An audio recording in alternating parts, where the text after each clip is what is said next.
Buenos días. ¿Están listos para el último día de este módulo? Sí. Bueno, pues vamos a empezar con esta conferencia magistral. Voy a presentar al licenciado Juan Carlos. Él es el licenciado Juan Carlos Flores Solís. Es licenciado abogado y también tiene una maestría en Derecho Constitucional y Amparo. También es parte del Frente de Pueblos en Defensa de la Tierra y el Agua del Morelos por Tlaxcala, nuestro compañero Michael Mío. Y también Juan Carlos pues, es luchador social, activista, fue preso político en 2014 por la lucha contra el gasoducto justamente del PIM. Y bueno, también ha participado en procesos de acompañamiento legal, no solo los pueblos que estamos en lucha contra el PIM, sino con otras luchas en otras partes del país. Pues su trabajo es defensa del territorio, derechos de los pueblos indígenas y tierra y territorio. Y bueno, pues es muy modesto y no me quiso dar todo su currículum, así que acabo de hacer una semblanza rápida. Es nuestro compañero y pues le damos la bienvenida a Juan Carlos. Gracias, Juan Carlos, por acompañarnos.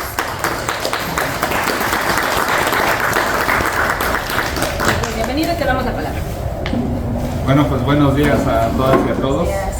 Buenos días. Pues es un gusto estar aquí con ustedes en este espacio de formación de Teocentli aquí en Maíz y en coordinación, entiendo, como parte de un proceso, ¿verdad?, de cómo nos vamos defendiendo, nos vamos organizando como pueblos originarios, ¿no?, ante toda esta devastación que estamos viviendo, como parte también del Congreso Nacional Indígena que somos.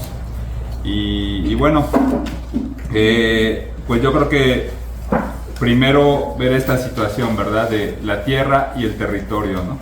La tierra que para el sistema occidental, que para el capital, pues es un pedazo, ¿no? Pues ahora sí que de tierra, ¿no? Donde hay tres tipos de propiedad, ¿no? Para ellos es propiedad, que es la propiedad privada, ¿no?, que todos conocemos, que pertenece a una persona; la propiedad pública, que es la propiedad pues que está a nombre del Estado, de las instituciones, ¿no?, pero que pues se supone que es parte de lo que es de todos, ¿no?, como un parque, ¿no?, como una iglesia. Las iglesias no son propiedad de la iglesia, son propiedad del Estado, es una propiedad pública, ¿no? Y la propiedad social, ¿no? La propiedad social, que es el ejido, ¿no? El ejido y los bienes comunales. Sabemos aquí que ese es el derecho agrario, ¿no? El derecho agrario son los ejidos y los bienes comunales. Es la propiedad social, ¿no? O sea, la propiedad que pertenece a un pueblo, ¿no?, a un colectivo. La diferencia, ¿no?, entre los bienes comunales y el ejido, pues es, en la revolución se lucha, ¿no? Se lucha porque se regrese la tierra, por tener tierra para los pueblos. En nuestro país, hasta ahora todavía, más del 51% de todo el territorio nacional, de toda la tierra, es agraria. Es propiedad ejidal y propiedad de bienes comunales, propiedad social, ¿no? Entonces pertenece a los pueblos. Ahí están los cerros, ¿no?, los montes, pues toda la tierra que tenemos en muchas de nuestras comunidades. Bueno, el ejido, dice el Estado, te voy a dar tierra, ¿no? Te lo voy a dar a un grupo de familias que lo solicitaron. En ese entonces, 1911, 12, 13, 19, 23, hasta 80 y tantos, ¿no?, o hasta 70 y tantos, fueron dando tierra a las familias que lo solicitaban para constituir un ejido, ¿no? Y entonces es que yo te voy a dar a ti una tierra, pero los bienes comunales es que yo voy a reconocer que esta tierra es tuya, desde antes de la Constitución del Estado mexicano, ¿no? Entonces, te reconozco esa tierra que de por sí te pertenece. Y normalmente los bienes comunales pues no tienes tu título parcelario, ¿no? Porque le pertenecen a la comunidad. Sí, cada quien tiene su pedazo de tierra, pero no tienen ese título. Entonces, para el capital, para el Estado occidental, en la reforma que hicieron en 1992 al artículo 27 constitucional por parte de Salinas de Gortari, nos señala, ¿no? Lo que pasa es que ustedes no tienen seguridad sobre su tierra y ahora les vamos a hacer justicia a la revolución, a todos ustedes como campesinos, y les vamos a dar un título por su tierra, ¿no? Esa mentira, ese engaño, o sea, ese pensar que si yo no tengo un papel que me avale del Estado, ¿no?, sobre que nada más es mío, entonces yo no tengo seguridad sobre mi tierra. Y entonces la intención de Salinas de Gortari, pues del neoliberalismo, del capitalismo, era que los pueblos se deshicieran de la propiedad social de la tierra, es decir, fragmentar la comunidad. ¿Por qué? Porque ni el ejido ni los bienes comunales se pueden vender así como si nada, ¿no? Solamente la tierra se puede pasar, ahora sí que en familia, ¿no? Heredándose de padres a hijos, el pedazo del ejido, o en su caso de bienes comunales. Tenemos un problema en todo este sistema agrario, que por ejemplo, pues el papá tiene 1 hectárea, ¿no?, y tiene 4 hijos, 1 hectárea del ejido, y de repente pues ya se muere y dicen deja el sobre, ¿no? No sé si han escuchado, deja un sobre en el Registro Agrario Nacional para decir quién va a ser su sucesor. Pero la tierra no se puede dividir, o sea, tiene 4 hijos, tiene 1 hectárea, pero esa tierra no se puede dividir. Entonces le tiene que pasar la hectárea a una sola persona, a uno solo de esos hijos.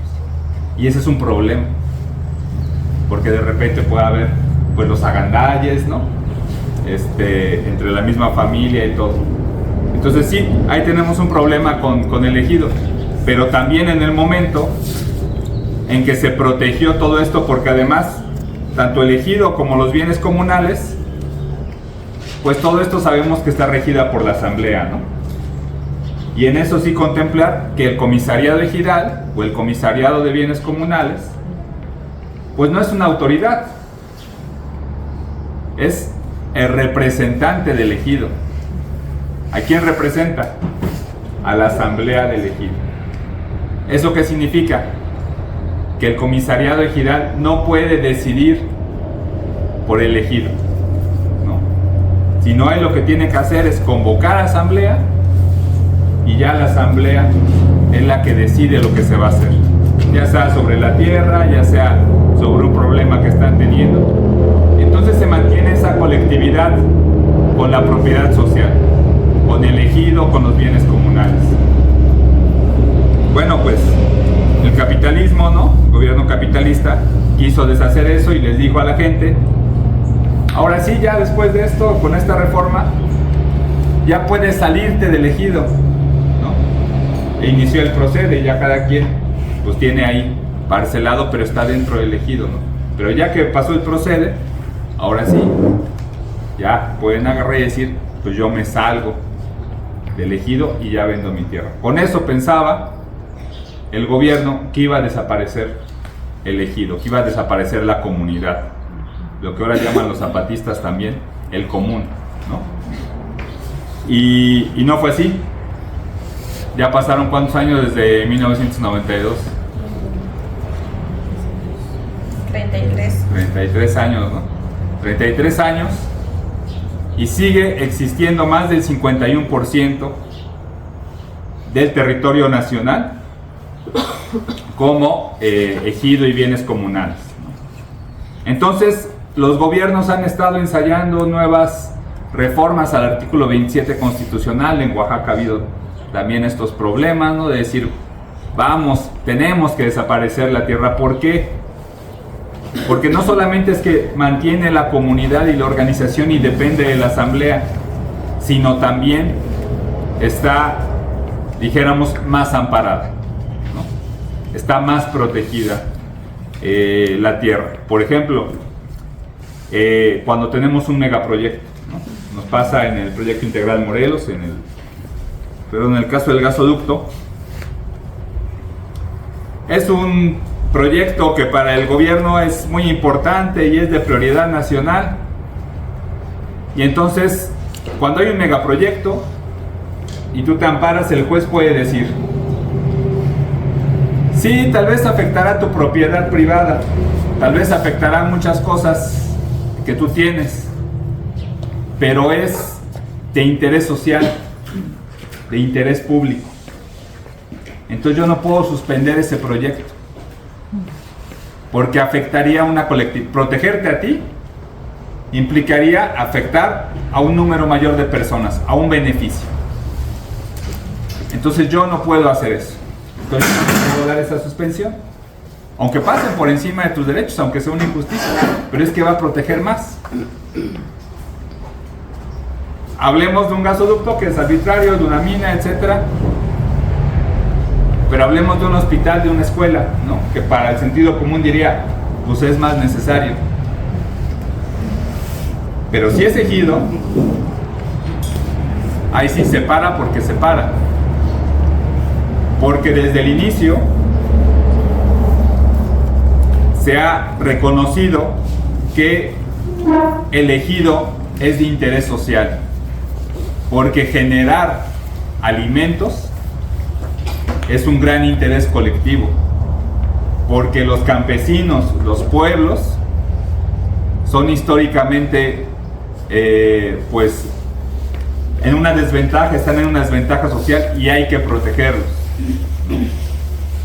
Entonces, si tú tienes una escuela, un hospital, que dice, bueno, es de interés social, sí, pero yo también soy de interés social, soy ejido.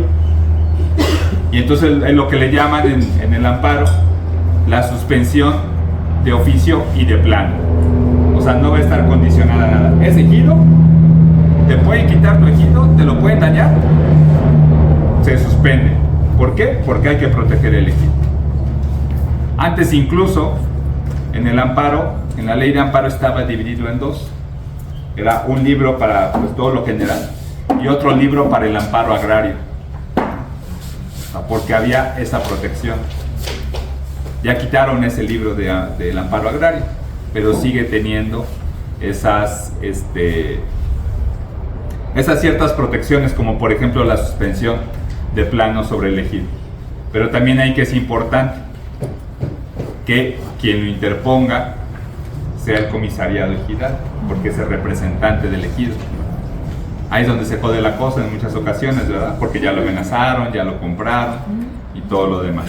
Pero bueno, son parte de las protecciones que se tienen con con lo que es la propiedad social, los bienes comunales, los bienes ejidales. Ahora, ¿qué es territorio? Porque una cosa es la tierra y otra cosa es el territorio. Dentro del territorio puede haber propiedad privada, propiedad pública y propiedad social. En muchas de nuestras comunidades tenemos parte que es ejido y parte que es propiedad privada. Y a veces bienes comunales, ejido y propiedad privada. Todo eso es nuestro territorio. Eso en cuanto a propiedad. ¿Pero qué es territorio? ¿Qué es territorio para ustedes?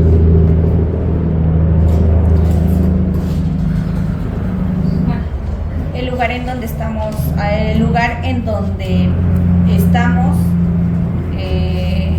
en sí, todo, desde todo lo que abarca por decirlo, lo nacional. No importa si tú vives, por ejemplo, en Oaxaca o en Michoacán, sigue siendo nuestro territorio, por el simple hecho de ser mexicanos. Es el territorio nacional. El territorio nacional. ¿Quién más quiere? Exactamente.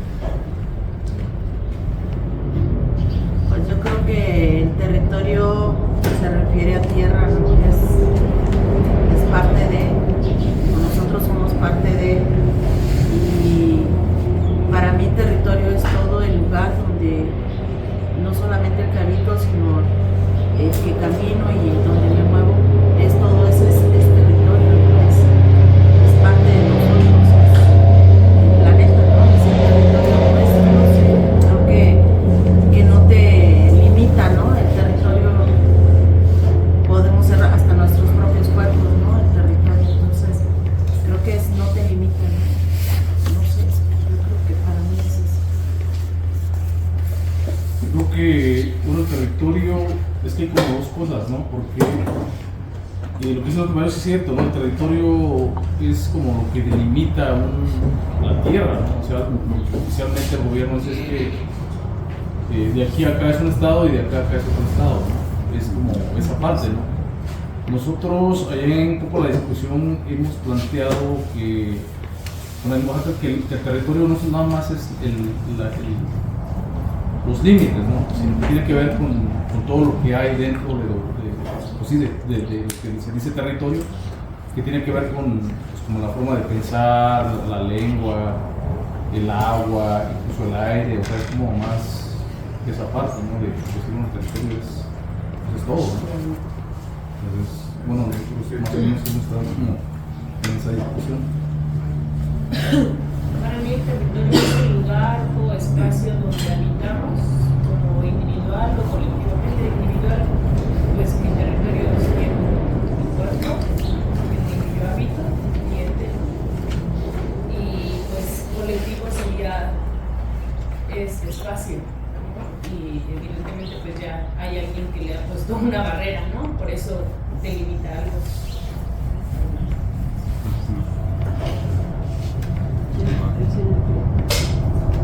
Bueno, ya lo dijo mi compañero, pero es lo que también yo entiendo.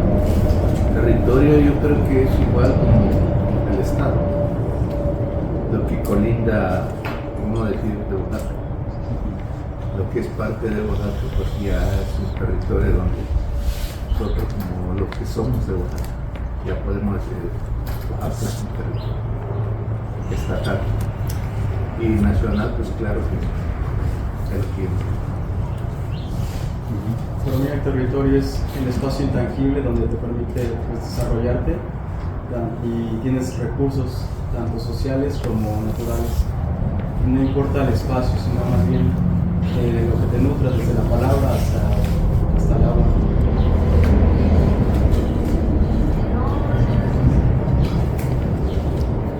Creo que quería participar la compañera que estaba.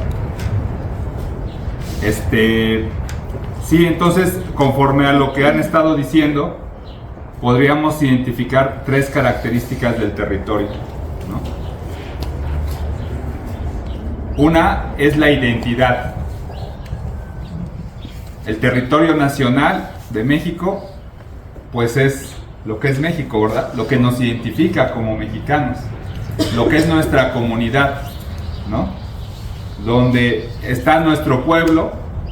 Ese es nuestro territorio, porque en ese territorio, pues, algunos, como le llaman, toponomías, nombres que tengan de sus predios o de las zonas por ahí, ¿no? Como por ejemplo, ¿cómo se llama esta parte?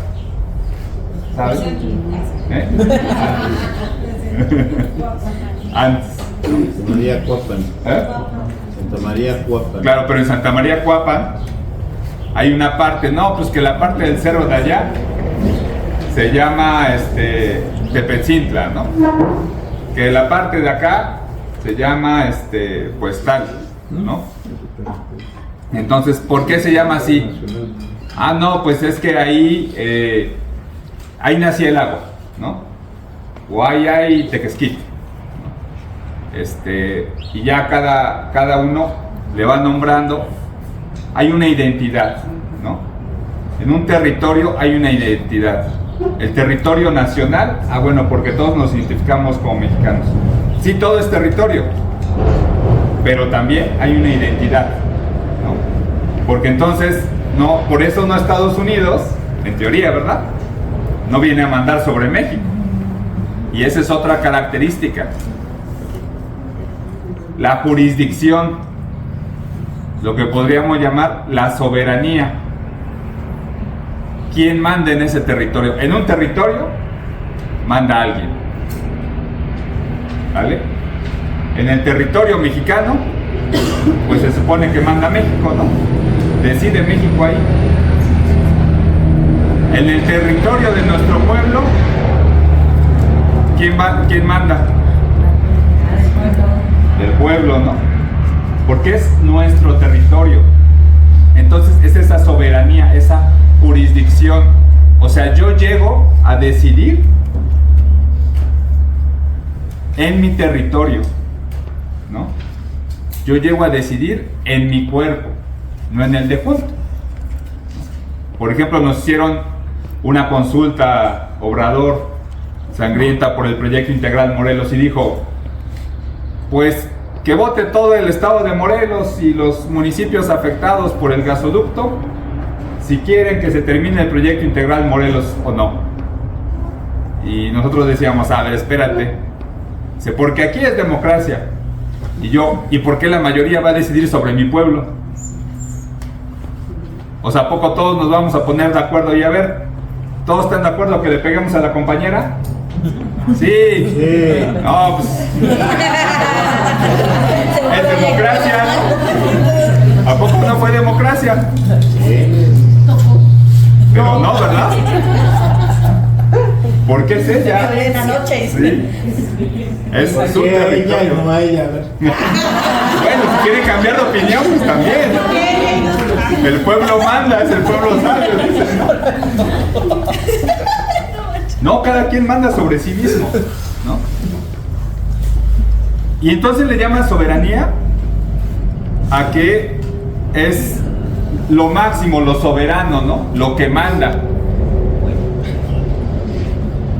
Entonces dicen, a ver, pero es que yo como Estado, como gobierno, pues nosotros tenemos la soberanía y entonces vamos a decidir si sobre su territorio va a pasar un megaproyecto.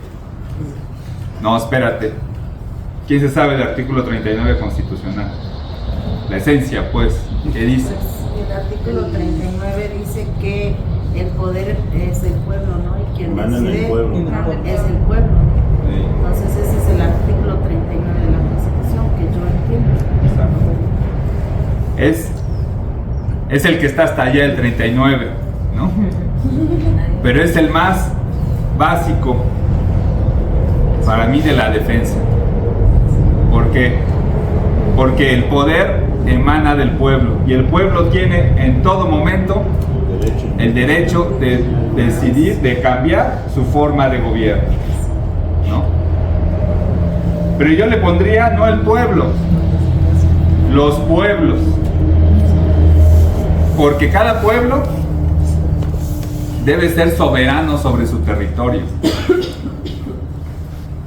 ¿Por qué? Porque es su territorio. Y sobre todo, porque somos pueblos originarios, ¿no? ¿Qué significa que seamos pueblos originarios? Porque hay una distinción entre el derecho de todas las personas y el derecho de los pueblos indígenas. ¿Por qué si todos somos iguales? ¿Por qué hay derechos indígenas? ¿Qué tienen de especial los indígenas para tener sus propios derechos? Sus normas. Ajá, sus normas. Sí. Su identidad, Su identidad. su cosmovisión. Sí. Eso es un debate entre lo privado y lo público, entre lo individual y lo colectivo. O sea, uno que es el pensamiento de la propiedad privada y el otro que es la propiedad colectiva. Y desde la manera en la que se ve o se percibe, digámoslo así, la pertenencia de, yo diría algo así. Sí, porque entonces, si tienen sus propias normas, ¿no? Si tienen su propia lengua, sus costumbres. ¿Cuándo nació el Estado mexicano?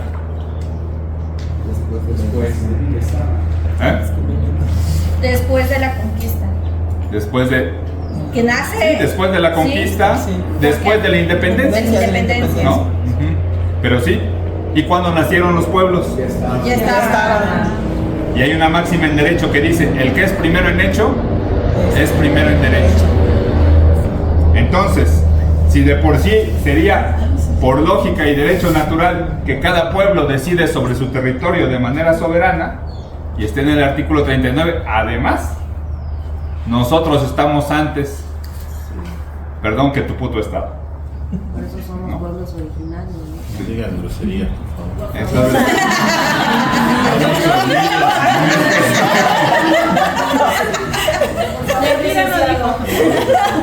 Entonces, es que hay violencias estructurales que son más ofensivas que una grosería, como el Estado, ¿no? ¿Qué es grosería? Entonces, está esta situación, ¿no? O sea, nosotros estamos antes de la Constitución del Estado mexicano y tenemos nuestras propias normas y tenemos nuestra propia lengua y nuestra propia dinámica, y ese territorio lo habitamos desde antes y es nuestro porque por muchas historias, ¿no? Porque ahí estuvieron nuestros abuelos, ahí están muertos, ahí hasta a veces pues dependemos o dependió el río de nosotros o el monte y todo lo demás, ¿no? Es esa apropiación que tenemos, y porque tiene que venir otro a decidir sobre lo que es nuestro. Esa es una de las características esenciales de la diferencia de que tenemos nuestros derechos indígenas. ¿Por qué nosotros tenemos derechos indígenas como pueblos? Pues porque estamos desde antes de la Constitución del Estado mexicano. Porque si no, seguimos en conquista, en sometimiento, en colonia, más que en conquista, en colonia, ¿no? Porque si yo estoy desde antes, a ver, si yo tengo mis normas y el Estado tiene sus normas, pues ¿cuáles son las que tienen que valer? Al meternos en la ley todos parejos, pues desgraciadamente se sigue imponiendo lo de la colonia, ¿no? Ajá, pero ¿cuáles son las que tienen? ¿Cuáles? Las nuestras, ¿no? Los pueblos originarios. Claro, todo permeado por una cosa. ¿Cuál es el límite de la autonomía de los pueblos originarios? ¿No? Porque dicen los pueblos originarios tienen un límite. El límite que maneja una tesis judicial, ¿no? Dice, el límite de la autonomía de los pueblos originarios es respetar los derechos humanos. Bueno, estamos de acuerdo, ¿no? No por ser pueblos originarios y tener nuestras propias normas, vamos a decir, pues lo vamos a linchar y lo vamos a matar así nada más, ¿no? No por ser nuestra costumbre, vamos a decir, pues vamos a vender a la mujer a este señor o a este joven, aunque ella no quiera, ¿no? Porque ha sido una costumbre en algunos pueblos, pero ahí sí no. Ahí sí es el límite y hay que respetar los derechos humanos de las personas. Es cuando se pone como en riesgo la integridad, ¿no?, de la otra persona, o cuando arriesgas a otra persona, ¿no? Que entran ya los derechos humanos. Ajá. Que ya es como de que si la otra persona se ve como en peligro, entonces ya ahí ya no puedes rebasar ese límite, ¿no? Claro, sí, pues tu integridad, como dices, ¿no? Es de esa manera ahí, donde es el límite. Pero ese límite no solamente de los pueblos indígenas, es el límite del Estado también, ¿no? Tampoco pueden agarrar y golpearte y hacer, ¿no? Que bueno, pues existe, ¿no? Exacto, desaparecerte, ¿no? Pero bueno, entonces, por eso, estamos hablando de teoría. Ya la práctica, pues ya la práctica vamos a hacer ejercicio y a ver otras técnicas para hacer valer nuestros derechos, ¿no? Porque aquí todo se trata de poder y de fuerza, ¿no? Aquí la realidad es que una cosa es, dice en el derecho, el deber ser ¿no? Lo que debería ser. Y otra cosa es lo que es, ¿no? ¿Y cómo transformas lo que es a lo que debe ser? ¿Cómo lo transformas?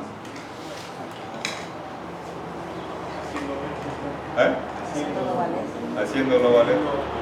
Luchando. Sí, así lucha, dicen, no dejes de luchar. Sí, porque es organizándonos, ¿no? Solamente de esa forma vamos a lograr hacer el deber ser, lo que se tiene que hacer sobre las cosas. Bueno, entonces estábamos en que nuestro territorio parte de una identidad, la identidad nacional, la identidad de nuestro pueblo, ¿no? Ese es un territorio. Nuestro cuerpo, nuestro pueblo, nuestro estado, nuestra nación. Y cada uno tiene que una jurisdicción, un quién manda, quién decide. Sobre mi cuerpo decido yo, sobre mi pueblo decide mi pueblo, sobre el estado, y está más cabrón porque ya somos muchos pueblos, ¿verdad? Ahí es donde el estado pues rompe, bueno. E incluso porque está esto que es la autodeterminación de los pueblos. O sea, ese derecho a decidir sobre nuestro destino, sobre nuestro desarrollo, sobre nuestros bienes naturales, ¿no? Ese es la autodeterminación. Entonces, le da la vuelta al Estado de 180 grados. Porque ¿quién decide en este país? El gobierno. Y hoy en día, ¿no? Realmente hay una triada perversa de el gobierno, el poder económico y el crimen organizado, ¿no? Ese narcoestado. O ese narcoestado que le sirve al poder económico. Bueno, pero en teoría, estamos en la teoría, ¿verdad? Realmente quien decide pues es el gobierno, ¿verdad? El gobernador, el presidente, históricamente así ha decidido. Pero cuando decimos los pueblos tenemos derecho a la libre determinación, entonces le damos la vuelta al Estado. Porque entonces de decidir de arriba hacia abajo, decidimos de abajo hacia arriba.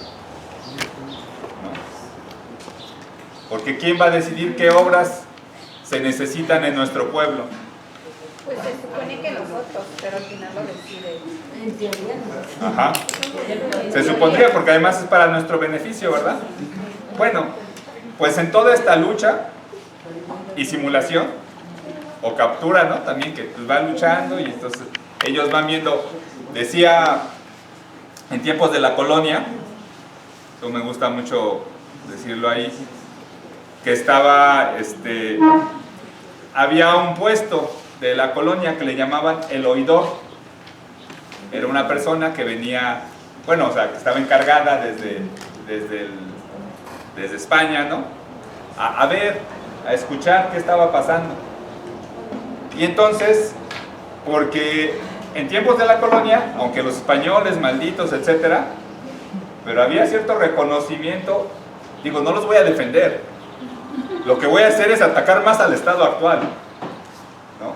O sea, en la colonia de los españoles se reconocía la República de Indios, ¿no? Había varias repúblicas de indios, los territorios de los pueblos donde ellos se gobernaban, ¿no? Y entonces buscaban, según, proteger las tierras de los indios, ¿no? En ese entonces no le llamaban indígenas, le llamaban indios. Y ya después decían, hacían una reforma y entonces el español, el hacendado de acá, veía cómo le hacía y volvía a despojar a los pueblos. Hacían otra reforma según para proteger a los pueblos y otra vez el hacendado, el español, veía cómo volverle a dar la vuelta y volver a chingar la tierra de los pueblos. Y entonces de la colonia les preguntaba, ¿y entonces cómo le hacemos? para proteger ese territorio, porque lo que querían pues era que no se levantaran, ¿verdad? No era por buena gente. Pero bueno, ¿cómo le hacemos para esta situación? Y decía el oidor, mejor dejarlos en paz. Ya no les hagan reformas, ya nada. Mejor déjenlos en paz, déjenlos que ellos vivan su vida y solamente así van a poder estar, ¿no? Porque, ay, es que yo te ayudo, te está afectando, a ver, te voy a hacer esta nueva chamarra para que no te vaya a hacer esto. Hoy otra vez te volvió a afectar, a ver, te voy a hacer esto. Pero pues como son los mismos, ¿no? Y son los que tienen el poder, pues decían mejor dejarlos en paz. Entonces, bueno, pues este estado que vamos teniendo así, decíamos, está en nuestra jurisdicción, nuestra capacidad de autodeterminación, de decidir sobre nuestro territorio, porque como pueblo no tenemos la capacidad de decidir sobre el pueblo de junto, ¿verdad? Porque cuando queremos eso, incluso sobre tierras, pues ya nos agarramos a madre y ya hay problemas entre comillas. Por eso es un derecho natural, pero que no se está concretizando hasta que no lo caminemos más. Decían, pues si antes la esclavitud era legal, si antes la segregación de la mujer era legal, pues ahorita es legal, en teoría, porque estamos en esa disputa, en esos tiempos, ¿no? Pero también desde hace muchos años, de que los pueblos son los que tienen que decidir sobre sí mismos y no el Estado sobre ellos. Entonces tenemos nuestro territorio, que es este espacio donde tiene una identidad y tiene que, y en ese territorio ¿quién decide? Ajá, el pueblo. Tenemos una jurisdicción, una capacidad de decisión, es la segunda característica, ¿verdad? Y la tercera es eso que identifica el territorio. ¿Qué compone el territorio? La tierra, sí, la tierra, ¿no? El bosque, el agua, el aire, las aves, las historias, las leyendas, los fantasmas, ¿sí?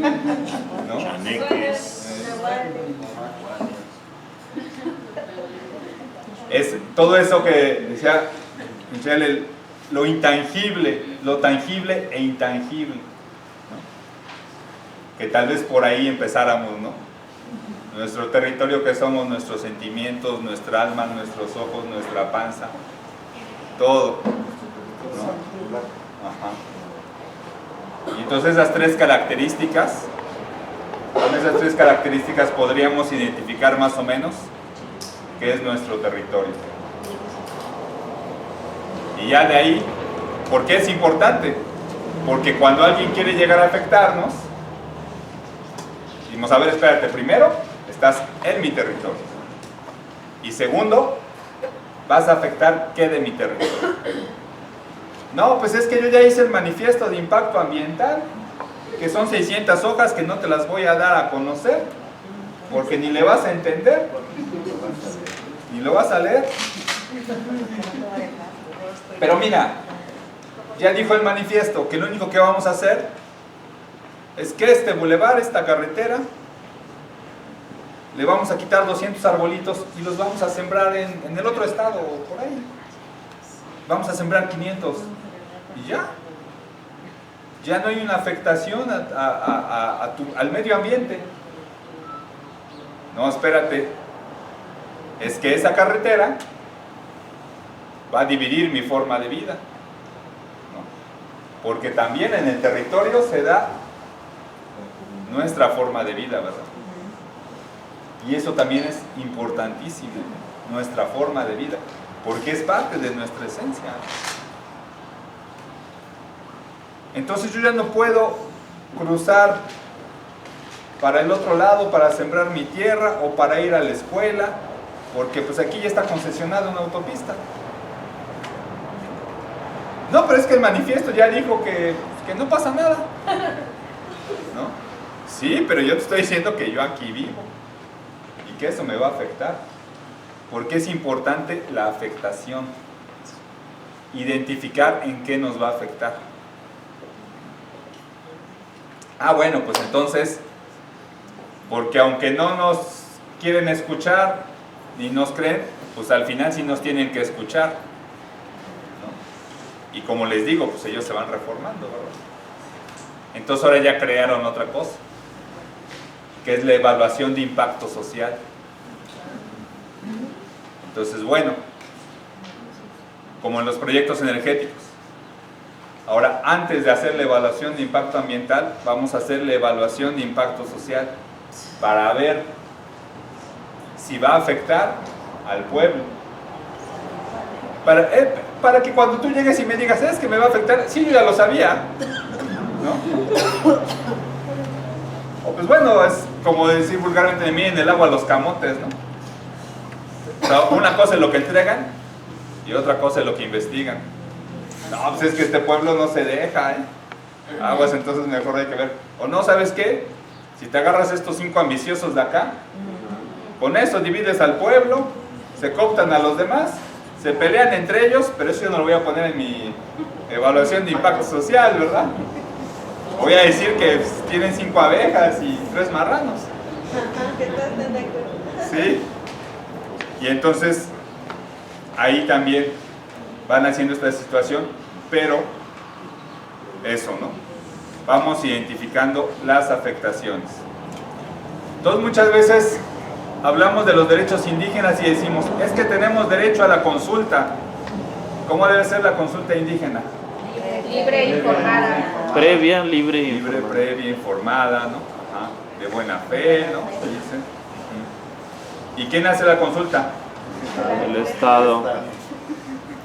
¿Y por qué? Porque el pueblo La desconoce. conveniencia. Ajá, es que dicen ellos. Constitucionalmente, ahora ya constitucionalmente, ¿no? Porque ahora ya está más en el artículo 2, lo acaban de reformar el año pasado, ¿no?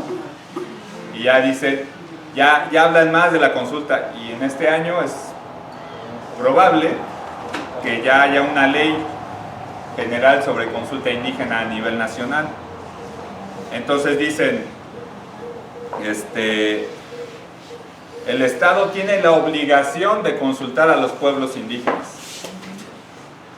Ah, bueno, entonces yo los consulto, ¿no? Yo pongo las reglas.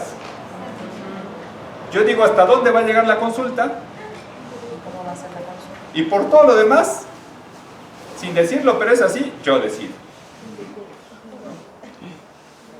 No. Si va a haber una consulta, es porque el pueblo va a decidir, ¿no? Entonces aquí hay un tema importante. La consulta tiene 5 fases: acuerdos previos, fase informativa, fase deliberativa,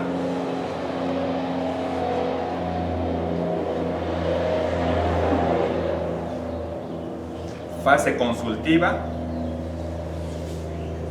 y seguimiento de acuerdos.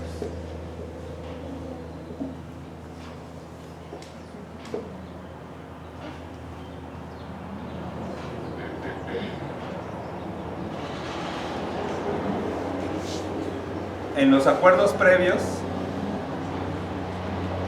es donde echamos trato, el gobierno y el pueblo.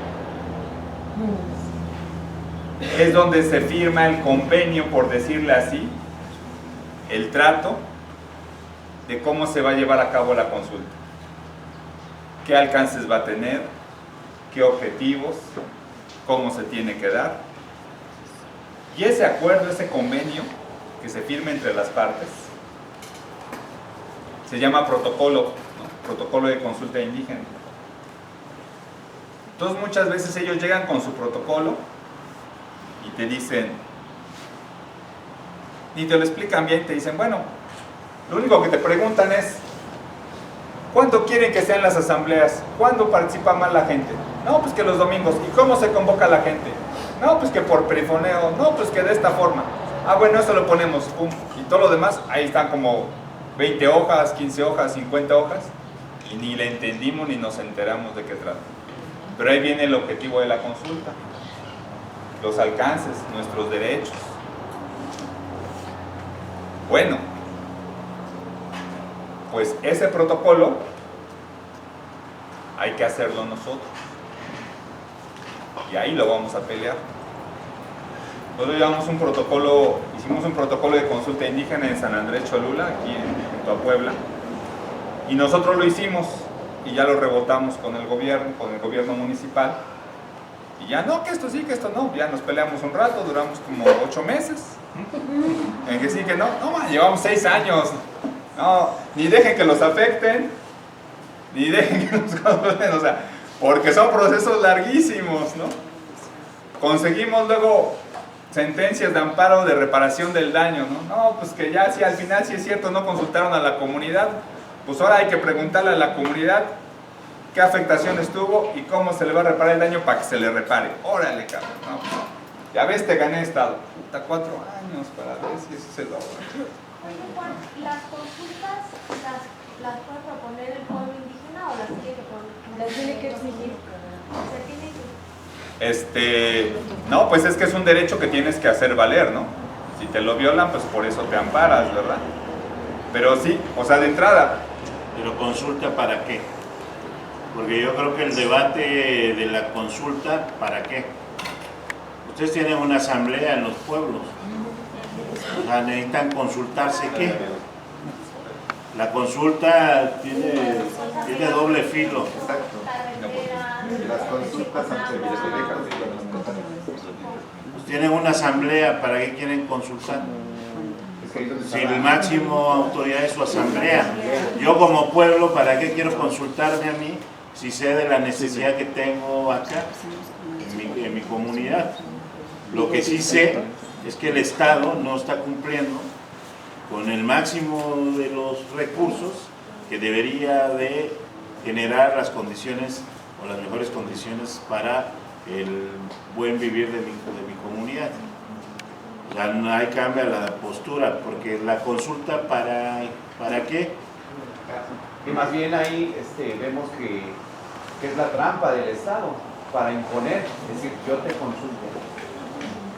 Pero la consulta, como dice Carlos, la consulta, ¿quién la está haciendo? ¿Quién la está regulando? ¿Quién? Sí, claro, pues es el mismo juez y parte y te pone ese jueguito para que digan que...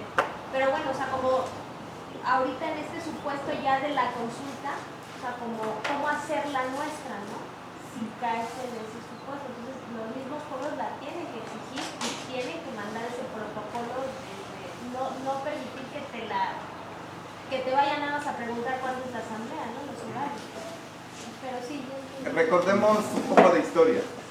La consulta no fue hecha ni propuesta por el gobierno mexicano.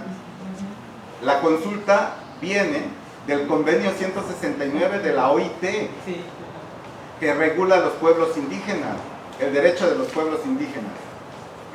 Y desde ahí se plantea en el convenio 169 que los gobiernos, ante los megaproyectos que traen y que van a impactar a las comunidades indígenas, el gobierno está obligado a consultar al pueblo que va a ser afectado si quiere o no ese proyecto, pero en base a estudios de impacto ambiental, de impacto social, de impacto económico, ¿no?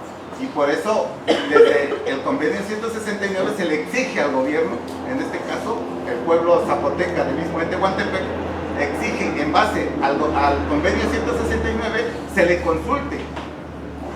Pero el gobierno toma ahora esa disposición para adelantarse y con artimañas obtener ese supuesto sí del pueblo para imponer su proyecto, ¿no? O sea, no perdamos de vista eso. No, la consulta no es una propuesta del gobierno mexicano y tampoco de ningún gobierno extranjero, sino es una lucha que se logró desde la Organización Internacional del Trabajo. ¿Sí? Compañero Misael. Yo creo que lo que dice el compañero, ¿no? De aquí de Zapotlán, creo que la consulta es una trampa. Porque ahora no tendría sentido, porque al final no tendría ni porque al final se supone que la asamblea es quien decide, es como la asamblea, tú como autoridad agraria, por ejemplo, llegas a la asamblea, informas de un megaproyecto, por ejemplo, de entrada si la asamblea dice, ¿sabes qué? Nosotros no estamos de acuerdo, o sea, esa es la primera consulta, y con el simple hecho de levantar actas de asambleas de comuneros donde no quieren el proyecto, creo que con eso es como, o sea, la entrada es, la comunidad no quiere, o sea, no quiere. Pero estratégicamente el Estado dice, no, pero hay que ver cómo hacerle, y entonces va la consulta, ¿no? Y anteriormente nosotros vemos es que la consulta, en algún momento nosotros vemos la consulta, hagamos la consulta, pero no era ni libre, ni previa, ni informada, porque al final el proceso era amañado, era filtrado, decimos, oye, entonces eso no funciona.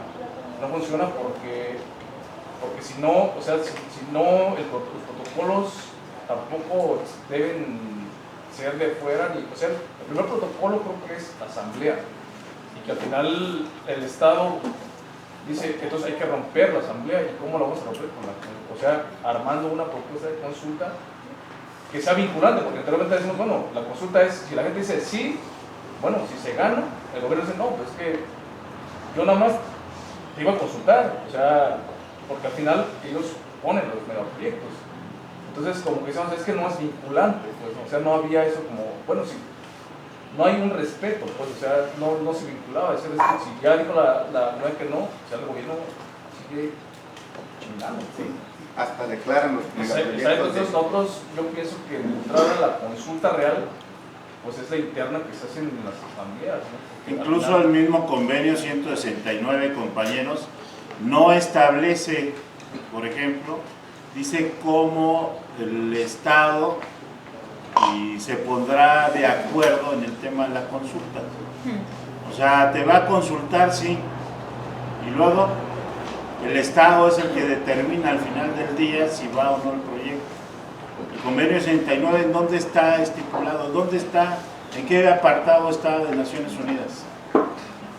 En la Organización Internacional del Trabajo, ¿no? ¿Por qué está ahí?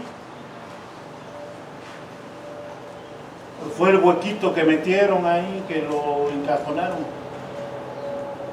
O sea, yo lo que digo, la consulta, desde el hecho, y yo creo que hay un debate muy grande de mucho tiempo, que fue un logro hace 20 años que pudieran consultarnos, porque era el tema de la lucha de los pueblos.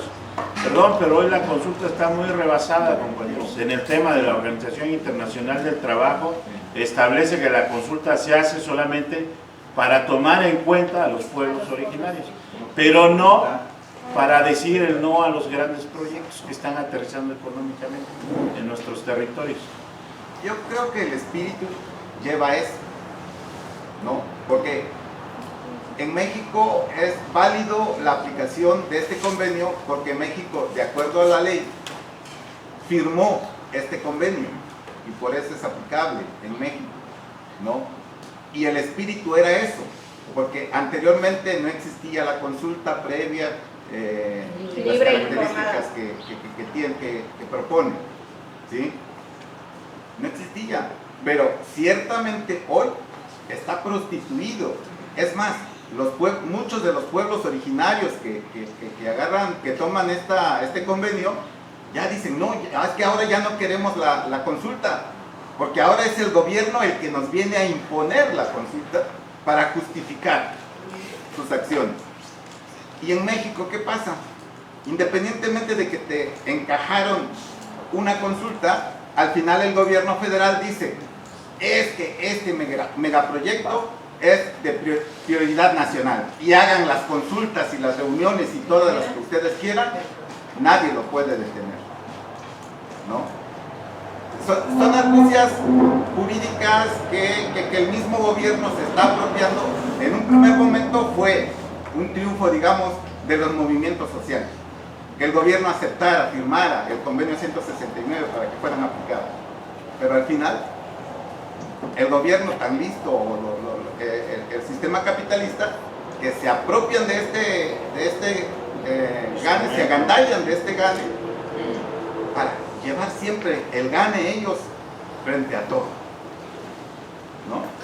Flor está levantando la mano, Flor. Tiene una experiencia de consulta en su pueblo. No es Flor, yo no tengo ojos acá. Bueno, es que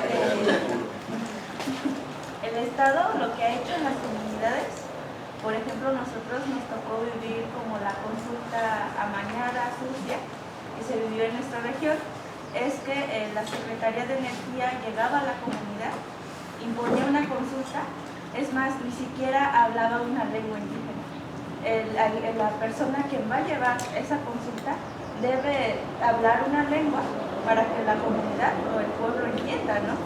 Y en ese caso, la mayoría de la gente pues hablaba la lengua náhuatl, ¿no? Y entonces no entendía, es más, hablaba pues palabras en español, palabras que desconocemos incluso a nosotros, que apenas podemos entender un poco o hablar un poco el español, y entonces lo que hacía es llevar gente e incluso nos insultaba, nos decía que pues igual ustedes para qué necesitan una consulta y para qué tienen ese territorio que tiene mucha riqueza que ustedes no lo pueden aprovechar, mejor entreguen a la empresa que ellos sí lo pueden aprovechar y ustedes le están violando. Y entonces como que eso nos está violando nuestro derecho, porque nosotros, o sea, sí tenemos como el derecho a consultarnos, pero a través de nuestra ley. Y entonces pues ahí fue una confrontación muy fuerte y pues nos agarramos a golpes y al final de cuentas no se solucionó nada. Y a la otra comunidad que también pretendieron hacer consulta y pues claro, se llevó por votación. Y por un voto ganamos, ganó el pueblo que no quiere la consulta y no quiere el proyecto. En esa comunidad pues se rechazó definitivamente al proyecto, pero en mi comunidad ahí fue como una discusión, el golpe y todo, y pues el proyecto se detuvo, pero no se ha cancelado, y pues igual se escuchan rumores que ya se están volviendo a meter como la empresa para llevar a cabo otra vez la iniciación. Y entonces pues esa es la consulta, pues no existe y no es bueno para las sociedades. ¿La compañera? Sí, yo sí quisiera comentar sobre lo que comentaban, ¿no? Ahorita en el tema de la consulta o la consulta mañana, que ya lo dijo la compañera ahorita. Nosotros vivimos una situación allá, yo vengo de una comunidad que se llama La Chirola, que es municipio del barrio de La Soledad, allá en el Istmo, del cual nos tocó vivir y enfrentarnos lo que es la ampliación de la carretera, de la SCT. Entra ese proyecto allá y pues nosotros al principio estuvimos parando los trabajos porque pues nosotros ni pedimos ni queremos la ampliación de la carretera porque no nos beneficia a nosotros, le beneficia al gobierno. Pero ellos, antes de que entraran, ni siquiera nos consultaron, ni siquiera nos preguntaron, ni siquiera nos dijeron. De repente empezamos a ver que empezaron a llegar a medir. Primero llegaron los topógrafos y todo eso. Después de todo eso nos dimos cuenta que ellos traían como que, ahora sí que como allá andaba la empresa que es Cuadro Rojo, y pues andaban vimos que andaban midiendo, entonces el pueblo tenía como que esa espinita de que qué va a pasar o qué van a hacer, ¿no? Porque están construyendo y viene gente de fuera, gente extraña, y fue donde empezamos como que a hacer ruido nosotros y a preguntar a los ingenieros que llegaban. Después de todo eso, pues dijeron que iban a construir, que iban a ampliar la carretera. Nosotros no estábamos de acuerdo, ¿por qué? Porque si de por sí ha habido accidentes ahí, incluso han muerto compañeras o compañeros de ahí, y por el accidente, entonces no permitimos nosotros que ampliaran la carretera. Pero después de todo eso, ya como que investigando y sacando más información cuál era el plan del gobierno que estaba entrando ahí, pues nos dimos cuenta de que pues ellos llevaban el tema de Pemex, el tema del CPE, la ampliación, venía todo un proyecto grande. Incluso también iban a meter lo que es lo de los ductos de Pemex ahí, que iban a meter una más grande, y nosotros vivimos pues dentro no dentro, pero sí estamos como a 100 metros de los ductos de Pemex. Entonces, haciéndole ruido a ellos, se solicitó con la organización como Sisoni que nos dieran información, qué es lo que va a pasar, cuál es el proyecto, quiénes se van a beneficiar o cómo nosotros vamos a ser afectados. Y fue así como empezaron a dieron las informaciones y todo eso. Así que lo pasaron ya en otro lugar, pero ahí donde estamos nosotros ya no pasó la carretera y sí logramos parar esos trabajos. Pero pues como dijeron ahorita, ¿no? El gobierno pues nunca te va a consultar, va a entrar y de nosotros va a depender si lo permitimos o no a que lo hagan, ¿no? A veces el presidente o el ejido o bienes comunales o comisariado, pues a veces están de acuerdo con ellos, ¿no? Porque pues también ha tocado, al menos allá en el barrio, el presidente municipal del municipio o el bien del comisariado, pues normalmente siempre se han vendido, no todos, pero pues siempre ellos entregan al pueblo y hay autoridades que sí están de acuerdo con el gobierno. Allá al menos sí lo vivimos así. Pero va a depender de, como dijeron ahorita, ¿no? Del acuerdo que tengamos nosotros como asamblea. Compañera.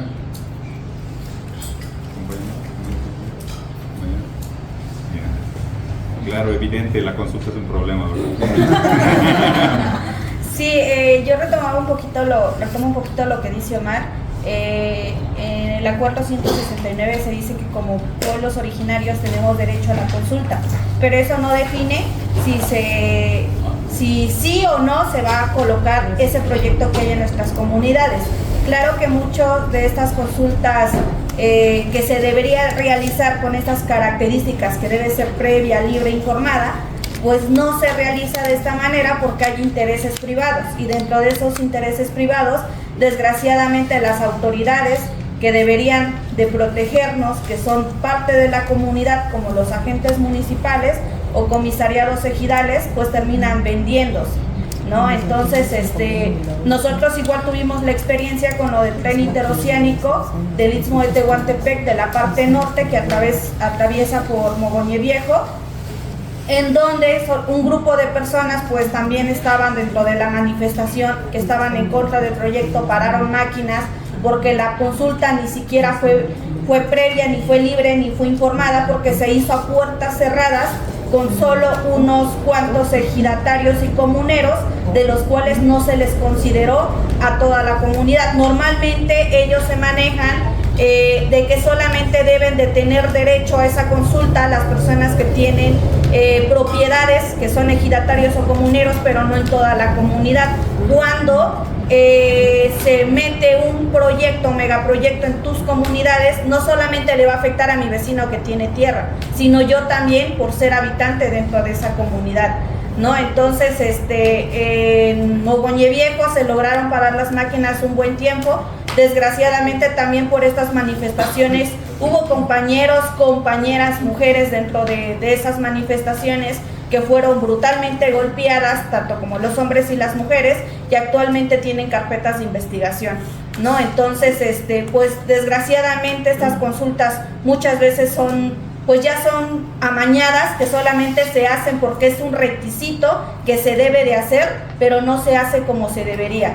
Y retomando, pues principalmente que estas consultas nunca lo van a hacer en nuestras lenguas, y nunca nos van a decir lo verdadero o el verdadero impacto que debería de tener estos proyectos, porque normalmente dicen que sí va a haber fuente de trabajo, hablan todo lo bonito y todo lo chulito, cuando en realidad pues la realidad es otra, ¿no? Entonces, como los que también alzan la voz o se manifiestan, pasan de ser pues líderes en las comunidades defendiendo nuestro territorio a ser personas vulneradas, no al grado de tener órdenes de aprehensión o carpetas de investigación. Nosotros desde aquí en la zona de Xochipilá tenemos un detalle, es zona de litio, es la segunda reserva más importante en el país. Entonces esta parte de la consulta ni siquiera la propusieron nada, dijeron por ahí hay 3 concesiones, una canadiense, una española y una china. Entonces nosotros a través de la radio hemos estado difundiendo esta parte de que a los pueblos hay que hacer, tenemos que manifestar que no nos interesa que vengan las mineras. Entonces hemos llegado a la discusión donde ellos dicen que van a hacer consulta. Entonces gente como tú lo mencionabas, Juan Carlos, que están 5 o 6 coludidos y después cooptan a los demás, a la gente le venden el discurso y le dicen, es que estamos dentro de la reserva de la biosfera Tehuacán, carnal, y aquí no va a pasar. Y la gente se lo cree. Lo que nosotros le decimos a la gente es que lo que no les dicen en las letras chiquitas y lo que está en la ley, que dice que sí está protegido, que es zona, que el litio, según Andrés, va a ser nacionalizado, una industria nacional, pero lo que no le dicen es que con que ellos lo declaren como zona de uso especial en automático, van a entrar a explotar las concesiones que están. Entonces es la parte de que las consultas vienen, como se ha expresado, vienen amañadas. Y si hay alguna forma de que tú te puedas organizar y puedas ir a la defensa, siempre tienen esas pequeñas cláusulas que a veces o no leemos, o a veces no entendemos, o no vienen en las lenguas. Si no, pues sí, tienes razón, todo lo que tú nos estás diciendo, estamos de acuerdo, pero ¿qué crees? Esta es una zona de uso especial. Te mataron con eso, ¿no? Entonces ese es el caso que estamos viviendo en la zona de Estado de Zapotitlán, Salinas. Por ahí hay una nota que salió hace 2 días en La Jornada, donde ya está de lleno, y ya menciona las comunidades donde van a empezar a explotar, y mencionan San Antonio Pescada y Félix Belzonta. Entonces esa es la parte donde hay que... Bueno, ya están explotando. Claro, ya están llevando, hemos documentado. He documentado y he mandado la evidencia de las góndolas ya cargadas de litio, y cuando hemos, en este caso a los operadores los hemos intervenido en la carretera. Es que es tierra de monte. Y la gente les cree que se está llevando tierra de monte, ¿no? Lo que se está llevando es litio. Es complicado. Pediría que saquemos ahorita este espacio de participación para que continúe Juan Carlos con su exposición. Entonces, no sé si unas 2 o 3 de participación. Yo sé que todos, el tema de la consulta es muy polémico y hay muchas experiencias, frustraciones, enojo, críticas muy fuertes hacia la consulta, pero justo lo que nos va a dar ahorita, estos puntos que nos va a dar Juan Carlos, va a dar claridad también de cómo dar la vuelta o cómo entender. Sí, Juan Carlos.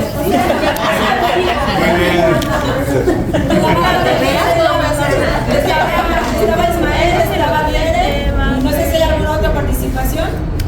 Sí, quiero visualizar un ejemplo exactamente de esas consultas en el Istmo. Ustedes saben que en el Istmo actualmente, en el marco del tren interoceánico, ya dijo la señora, hay muchos problemas, es un caso específico, y pongámosle nombre para que le entendamos mejor. El actual senador de la República de Morena, Antonino Morales Toledo, que su comunidad exactamente, el Pitayán, se llama el bosque que quieren destruir. Dentro del marco del tren interoceánico hay 10 polos de desarrollo, y para el que le tocó a San Blas Atempa necesitan 502 hectáreas de terreno para construir ahí un parque industrial. De repente Antonino, como presidente municipal, empieza a convocar asambleas, ¿no?, en el pueblo, y listo, lo hizo por sectores, ¿no?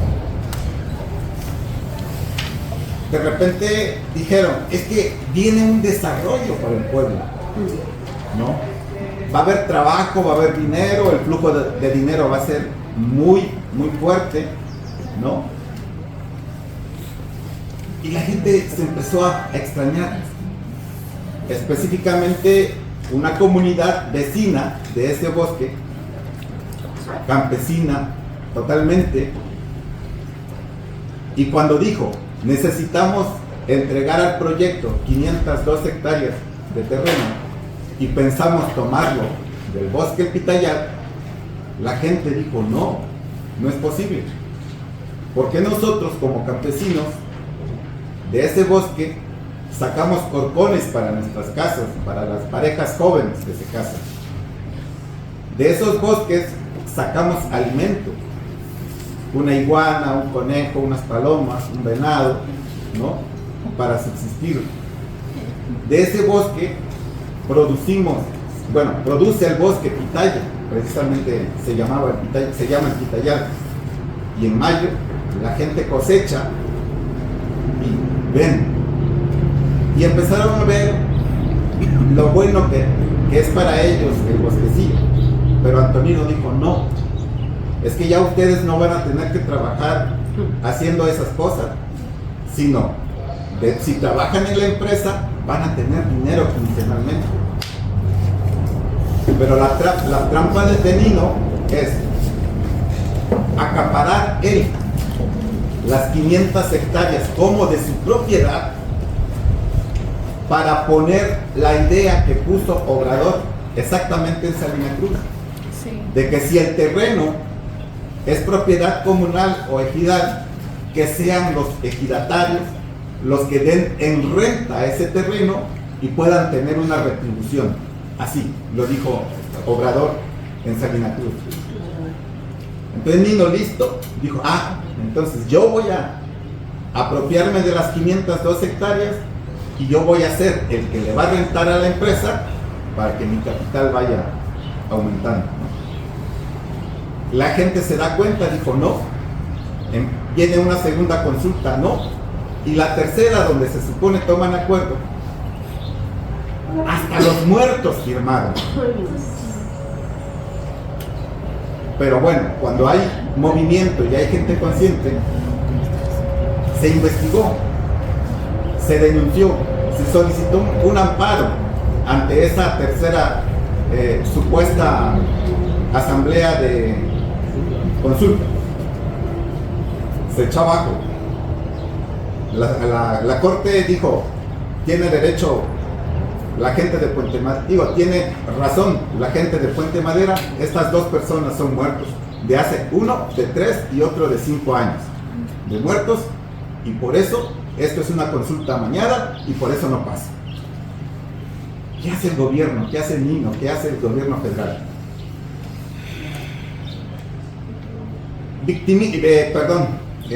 Se me fue la palabra. Criminaliza.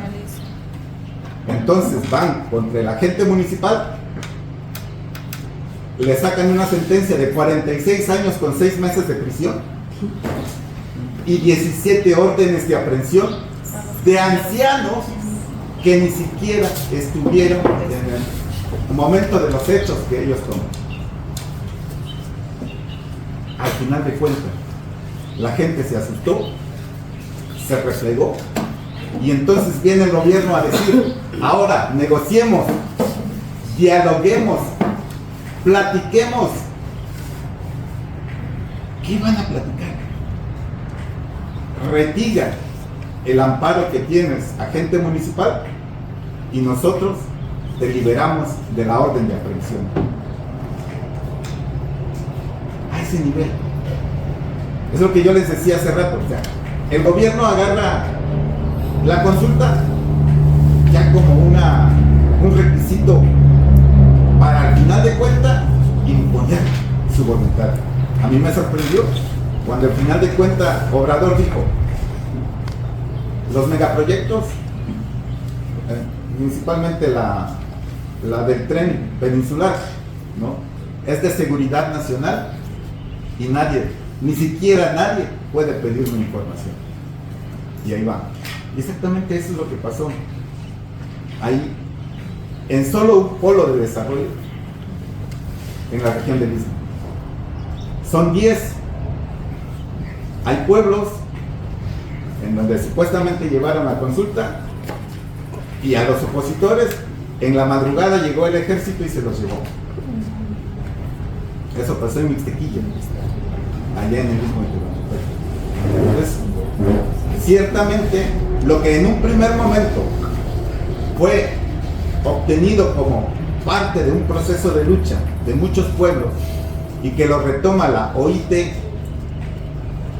hoy el gobierno lo ha volteado, lo ha prostituido, lo está manejando para golpear a los que en un primer momento solicitaban esto, ¿no? Así de desgraciado. Juan Carlos. Bueno, yo creo que la consulta siempre van a ser amañadas, ¿no? Por parte de estos malos gobiernos que han venido, y quien ha promovido mucho la consulta pues ha sido el sexenio pasado, ¿no? Quien promueve mucho las consultas. Nosotros, como lo comentaba al principio Juan Carlos, ¿no? Con el proyecto Integral Morelos vivimos una consulta que te consultan después de que ya metieron un megaproyecto, o sea, no te consultan antes, ¿no? Ya está el megaproyecto y como ya hay resistencia, ¿no? Es cuando ellos dicen, bueno, vamos a consultarles para que no estén, ¿no? Fregando, y de esa forma, con la consulta, pues vamos a avalar el proyecto, porque eso es lo que quieren hacer muchas de las veces, ¿no? Nosotros pasamos por ese proceso, una consulta que nos lleva el expresidente, ¿no?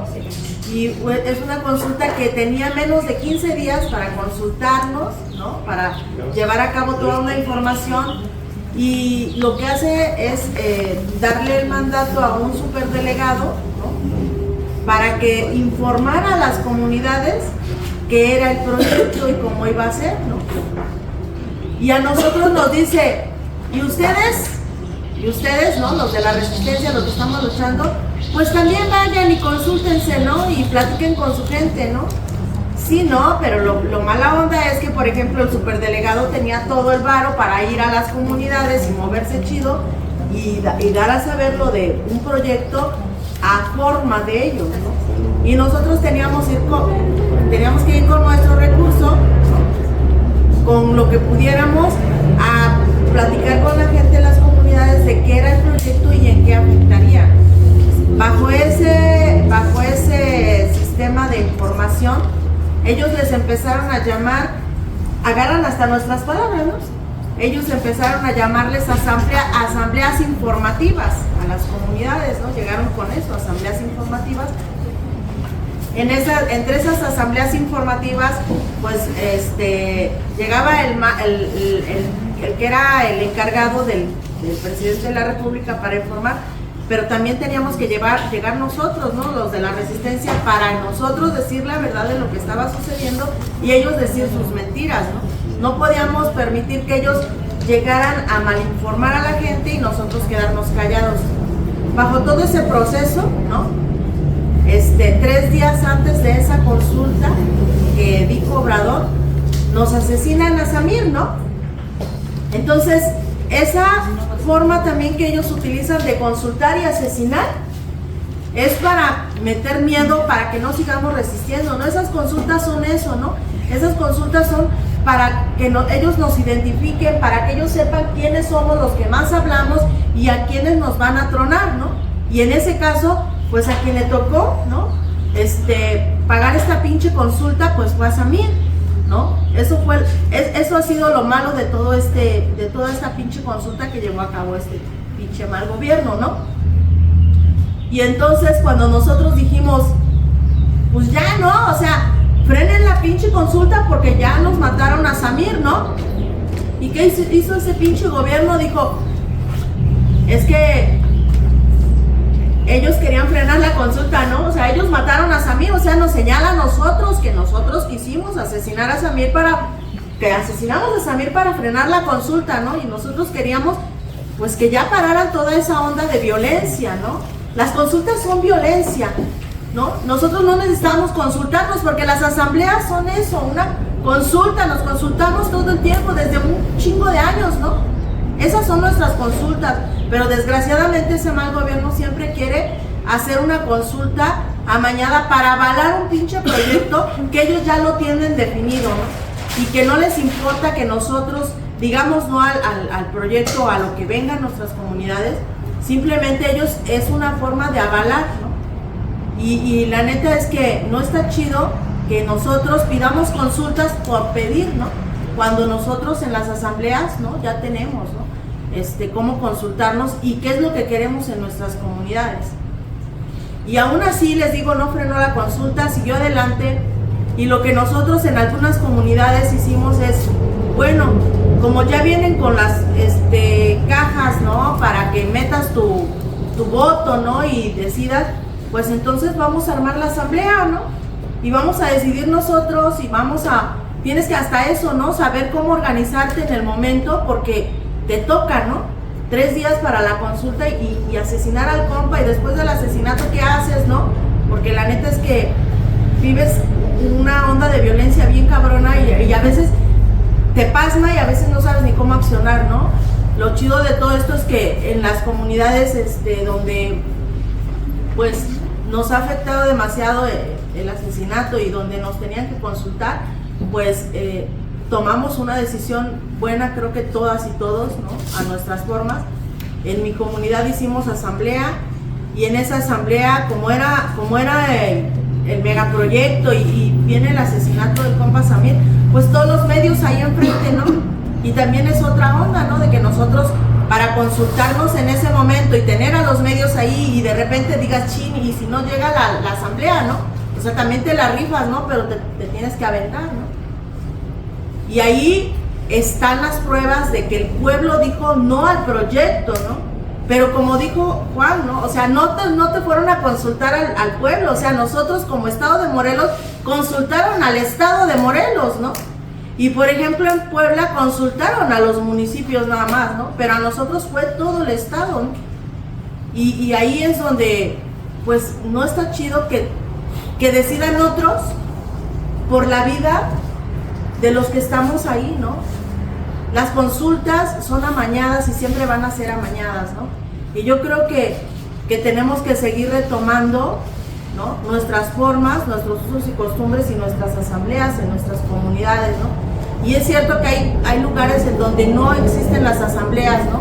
En donde no se han llevado a cabo porque han perdido sus usos y costumbres, pero también se puede volver a retomar, ¿no? Para seguir dando estas consultas que siempre se han dado desde años pasados, ¿no? Y pues entender que las consultas nunca van a ser para apoyar a las comunidades, ¿no?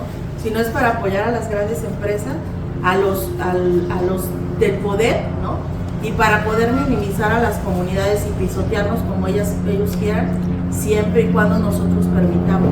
Entonces, pues, gracias. Por eso digo, que se acuerden del oidor. Sí. Mejor dejarlos en paz. O sea, nos quejábamos, ¿no? Es que no nos toman en cuenta, es que no nos preguntan. Bueno, se implementa la consulta. ¿Y qué pasa? Lo mismo, ¿no? O sea, como dice el compañero, ganamos o se nos reconocen ciertos derechos, pero hay que distinguir una cosa. Una cosa es nuestros derechos y cómo los ejercemos, y otra cosa es el derecho del Estado, ¿no? La consulta está más en el derecho del Estado que en ejercer nuestros derechos. Pero ¿dónde está la equivalencia de una cosa y la otra? O sea, es que nuestro derecho es el derecho a la autodeterminación, a decidir. Y esto el Estado lo quiere transformar al derecho a la consulta, que es un trámite. El derecho que tenemos como pueblos indígenas, dice este traidor del Adelfo Regino, es que la consulta es un derecho sustantivo, o sea, esencial de los pueblos indígenas, ¿no? La consulta es un derecho que en teoría protege y garantiza tu derecho de autodeterminación. O sea, el derecho sustantivo, el importante, es el derecho de decisión, de autodeterminación. Que levante la mano quien confíe en el Estado y sus instituciones. ¿Y ahora? Entonces, por eso tenemos que distinguir el ejercicio de nuestros derechos de los derechos o sea, del derecho del Estado. Entonces, aquí en esta situación todo lo que estamos hablando y todo lo que se ha dicho y todas las experiencias que tenemos sobre megaproyectos y de la violencia que existe en nuestro país, en este narcoestado, nos hablan que estamos viviendo una guerra, ¿no? ¿Sí o no? Y comenta el compañero, ahora sí que más o menos así fue la historia del Vitaliano, pero no fue por esas personas que votaron que estaban muertas. Yo llevé ese amparo y entonces consultaron a todos San Blas Atempa, pero Puente Madera no fue a la consulta y ahí sale. Entonces le decimos al juez a chingar, o sea, tú estás diciendo que hiciste una consulta, pero la comunidad que es afectada no fue consultada. ¿Y qué crees? Son bienes comunales, ¿o no? Es donde les digo la propiedad social de la tierra. Entonces, pum, suspensión de plano sobre el PODEVI, ¿no? Sobre el programa, sobre el polo de desarrollo. El único polo de desarrollo de los 10 que no salió a licitación en ese momento. ¿Y qué hizo el Estado? Puta, ya me ganaron, pues ya ni modo. ¿No? Agarró otro lado, ¿no? Dijo, los ataco, violo mi propia ley y luego los criminalizo con mi ley e intercambio el amparo por su libertad. Pues ¿a poco nosotros vamos a esperar que con un amparo o con una consulta nada más ahí vamos a ganar? Si el Estado ocupa varias herramientas, la difamación, la desinformación, la criminalización, sus permisos, la desaparición, y nosotros nada vamos a decir, no, pues consúltenos o no consúltenos. No. O sea, tenemos que ocupar varias herramientas en ese sentido. Por ejemplo, ya concesionaron la mina, ya hay una concesión en un pueblo originario, ya está ahí. Ah, pues igual y podemos intentar echar abajo la concesión legalmente. Una cosa es el permiso, el papel, la concesión, y otra cosa son las máquinas viniendo, porque el papel, por más bonito o disparatadas cosas que diga, pues no es lo mismo que ya las máquinas viniendo y haciendo pues su trabajo que ellos quieren hacer, ¿no? Entonces, ¿por qué? Porque ha habido concesiones mineras que se han echado para atrás. ¿Por qué? Porque no hubo el derecho a la consulta previa, ¿no? Pero ¿quién les está diciendo que la consulta es la panacea? O sea, que es la verdad absoluta. Pues quien se lo crea, pues está mal. O sea, cuando nos sirve algo, en un momento determinado, lo ocupamos.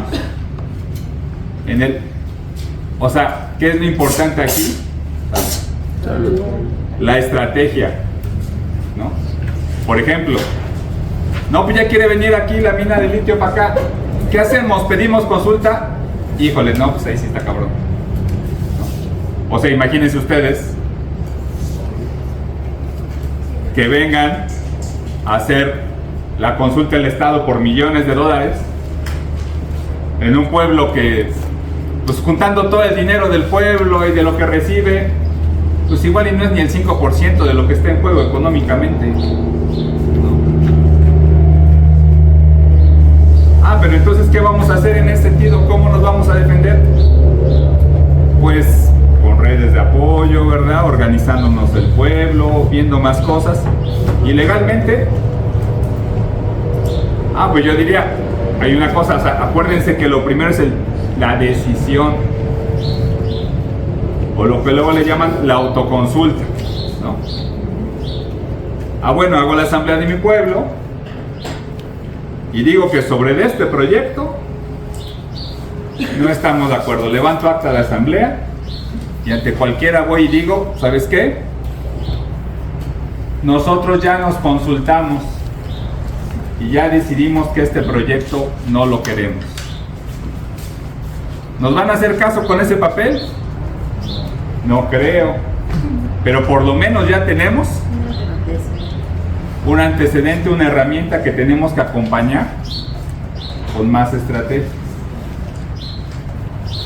Porque lo sabemos y lo entendemos, pero a la vez no. De repente, o sea, sabemos que el Estado pues es el enemigo, es el verdugo,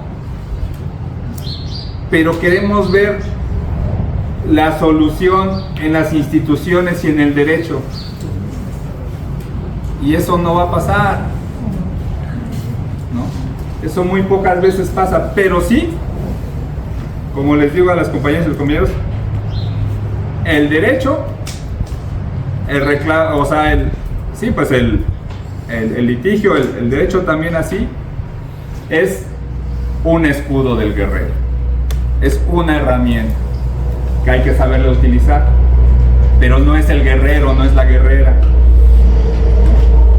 Podrá ser un escudo, podrá ser un cuchillo, podrá ser una onda, pero no es la guerrera, no es el guerrero. Ese somos nosotros, nuestro pueblo, y hay que saber cómo utilizarlo, porque para todos es muy fácil agarrar y decir, pues yo tengo mis derechos, que los solucionen en los tribunales y que los solucione el abogado. Y eso no va a pasar. ¿Por qué? Porque hay intereses económicos muy grandes sobre el asunto. Pero sí es importante que entendamos, porque ¿qué es el derecho al final y al cabo? Son palabras. El derecho es un discurso. Esencialmente el derecho es un discurso que convence a la mayoría de algo. Ah, pues esto que está diciendo, no. ¿A quién le ha tocado estar en mesas de trabajo o mesas de diálogo con el gobierno? Y que entonces estés argumentando, no, pues que esto, que el otro. Y el del gobierno te dice, no, pero es que la ley dice así. Ah, chinga. Puta, y de repente a uno nos dejan callados, ¿no? ¿Por qué? Porque es un discurso que más o menos está pues bien estructurado para convencer. La fuerza de la palabra es enorme. Y ese es el derecho. Pero no nada más está ahí. Está en la comunicación, está en la asamblea, está en hablar con la gente. O sea, la razón, la palabra, ¿verdad? Son hermanas, son la misma familia. Y entonces por eso también es importante que nosotros entendamos cuáles son nuestros derechos para que estén o no en la Constitución, en el Convenio 169, claros o no. Para nuestro pueblo lo tengamos claro y los ejerzamos, porque eso es lo que nos da poder también a nosotros, ¿no? Porque dicen que es una norma. Son reglas establecidas que las obedece o las sigue un grupo determinado. O sea, hay normas en el penal, ¿no? ¿Existen por qué? Porque los del penal las siguen. Hay normas en nuestro pueblo. ¿Por qué existen? Porque nuestro pueblo las reconoce. Sobre todo ahí, ¿no? Nuestro pueblo reconoce nuestro sistema normativo y por eso vale y por eso funciona. Si nosotros hacemos entender a nuestro pueblo hasta dónde llegan nuestros derechos, al menos en nuestro pueblo, los vamos a hacer valer y ejercer. Y sí, tenemos el problema que tal vez seamos 1000, 2000, 3000, si bien nos va, al principio del megaproyecto, que estamos en contra, pues contra millones de dólares y un poder del Estado y las instituciones, y hay que hacer más cosas. Pero bueno, en esta guerra nos tocó vivir, y en esa es donde tenemos que encontrar las formas para sacarla, porque no es imposible. Dicen los zapatistas, el león mata mirando. No es porque el león sea muy cabrón, sino porque sobre todo te mira y te dice, mira qué pequeño eres frente a mí, ¿tú crees que me vas a poder ganar? Claro que no. Y dice, y de repente el topo, la tusa que pues no veía, estaba ciega, y el león la amenaza, pues le sale una rajada al león, le rasga la nariz y el león se va corriendo. porque pues no tuvo ese miedo porque no vio la dimensión de ese lugar. Entonces, yo no les puedo decir cómo darle la vuelta a la consulta, pero sí que vayamos aterrizando más esas estrategias de cuándo sí se puede ocupar una cosa, y que lo importante ahí es el derecho a la libre determinación, ¿no? Como pueblos, y que hay que ejercerlo. ¿Quién se lo tiene que creer primero? ¿Quién lo tiene que ejercer? El pueblo, nosotros, ¿no? Fortalecer la asamblea. Ahora también hay una cosa en cosas de las consultas también y del pueblo, porque luego hasta se decide en el pueblo, y neta que se decide, y deciden en contra del pueblo, ¿no? O sea, porque cooptan a la mayoría, porque los desinforman, etcétera, porque la gente es dejada, vale madres, etcétera. Y es lo que también nosotros decimos, que hay que ir avanzando, porque ¿cómo empiezan a pasar las cosas? Nombrándolas, ¿no? La vida no se consulta, ¿no? Que lo hemos escuchado. No, pues a ver, te voy a consultar sobre la mina a cielo abierto. Eso va a acabar con nuestro territorio completamente. No, o sea, si no está legislado, si no está autorizado que nos matemos a nosotros mismos, ¿no? El suicidio, ¿por qué nosotros vamos? Y además vamos a decidir sobre la tierra, ¿no? Ya ni siquiera sobre nuestros cuerpos, vamos a decidir sobre todo nuestro hábitat. Entonces ahí también, en la asamblea, la vida no se consulta. O sea, veamos la gran afectación y eso no va a suceder. Entonces, una cosa son nuestros derechos, otra cosa es cómo los ejercemos, y otra cosa es el derecho del Estado. Y en cómo los ejercemos, hay más allá que una plática sobre el derecho y alguien que les venga a hablar sobre esto o que les lleve los casos. Es pues toda una estrategia de defensa que tenemos que tener como pueblos, y que pues por eso está este espacio, ¿no?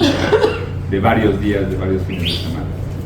Y no sé, yo creo que hasta ahí, o si tienen dudas, comentarios y demás. Sí, abrimos una ronda de preguntas, comentarios.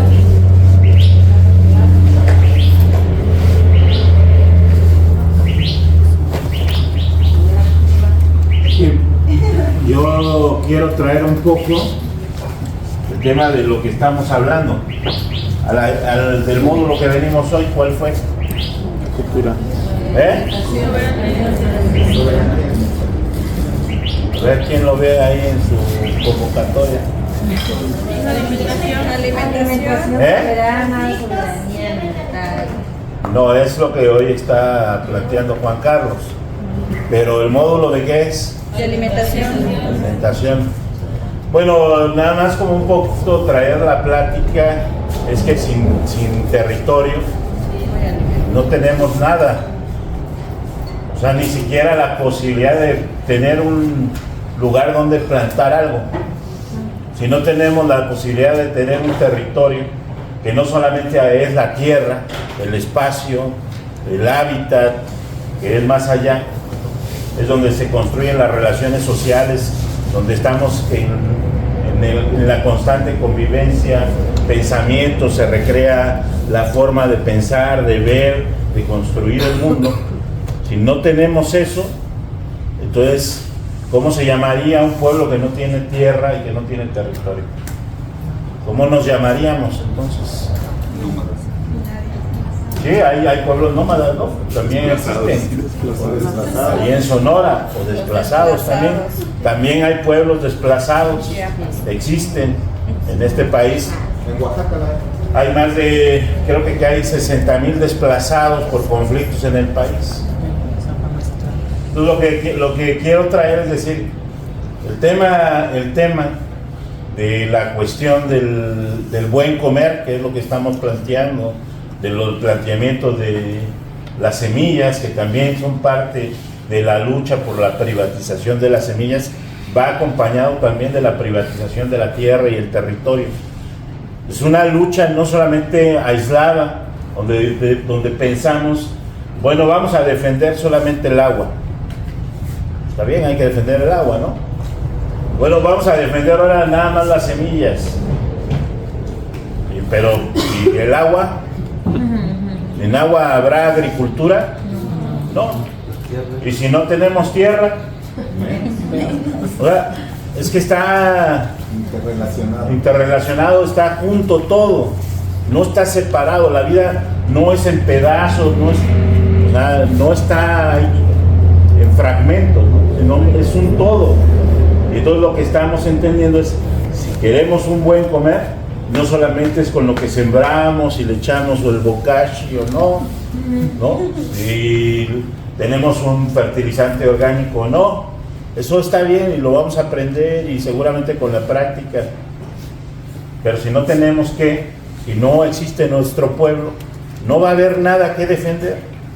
Y entonces parte de esta participación de Juan Carlos es contra qué estamos peleando, contra quiénes estamos peleando, contra quiénes estamos enfrentándonos ahora, porque lo que está pasando es la privatización de la vida en todos los sentidos, en todos los aspectos de la vida. Entonces, esta parte del buen comer implica también una responsabilidad de un compromiso por defender nuestros territorios. Nuestro territorio, los mixtecos, porque puedo hablar más de los mixtecos, porque llevo muchos más años viviendo allá. Es que no son los mixtecos por la división geográfica que estableció el Estado, sino que los mixtecos abarca Guerrero, abarca Puebla y abarca el estado de Oaxaca. Es una extensión muy grande. Pero sí, en la cabeza de los de Oaxaca vienen pensando que ellos son un tipo de mixteco. Y en los de Puebla piensan que son otro tipo de mixteco. Y en los de Guerrero piensan que son otros. Perdón, ¿nos dividieron para qué? Para dominar el sistema de... Entonces, eso es lo que ha pasado, ¿no? En la historia. Nos han creado guerras para separarnos, para dividirnos, para confrontarnos. Pero somos los mismos. La mayor parte de los conflictos agrarios, muchos de ellos, somos hermanos, vecinos, primos. Venimos ahí, por ejemplo, de donde nace Yutatío, Yuquimi y todos los pueblos de allá de la Mixteca, donde tenemos un trabajo, del municipio de Tezoatlán, vienen de un pueblo que está ahí abandonado, ya es un pueblo, y de ahí se regaron todos los demás pueblos. De ahí nacieron todos los pueblos. Y tenemos conflicto entre los pueblos. ¿Por qué? ¿Quién fue el que dividió la tierra? El supuesto gobierno. Entonces, no es de ahorita. Llevamos años peleándonos entre nosotros, pero al final quien tiene el mayor interés para que estemos divididos, pues es el Estado. Y ahora no solamente es el Estado, es el capital transnacional. O sea, ahora estamos, ya no solamente el Estado ya es su operador político de los grandes capitales. Enfrentamos amenazas mayores. Entonces tenemos que entender que está muy interrelacionado. Sí, vamos a defender nuestras semillas, pero también tenemos que defender nuestra agua, también tenemos que buscar formas de defender la tierra y el territorio, y es parte de la construcción colectiva. Entonces, claro, las consultas pues son un instrumento, ¿no? Ya lo dice Juan Carlos, hay que luchar con lo jurídico, ¿sí? Porque es un instrumento, es una herramienta, es el escudo, pero también hay que pegarle con la movilización, con la creatividad, con algunas otras formas, el arte, la música, la radio y otras tantas cosas más que nos permitan realmente fortalecer nuestro tejido comunitario, porque realmente estamos muy divididos internamente en nuestros tejidos comunitarios, estamos fragmentados, pero es una estrategia, no es de ahora, lleva años de pensada. Dicen, oye, es que Omar, tú eres muy maquiavélico. No, llevan años pensando cómo dividirnos como pueblos, no es de ahora, llevan muchos años tratando de confrontarnos, porque al final ahí tenemos el litio, la USAID, ¿no? Aquí en los territorios de acá, de los Inguiwa, no sé, no me vayan a regañar, Regaña. Me van a regañar por no decir bien. Bueno, ¿cuántos años lleva la USAID ahí invirtiendo fondos? ¿Saben de dónde viene ese financiamiento? Del gobierno. De la CIA. Era de la CIA.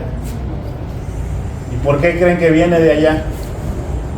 Porque querían saber qué era lo que había, qué minerales teníamos, qué vegetación teníamos, qué medicinas tenemos. Ya les conté ayer lo de la Valles, ¿no? De la UNAM.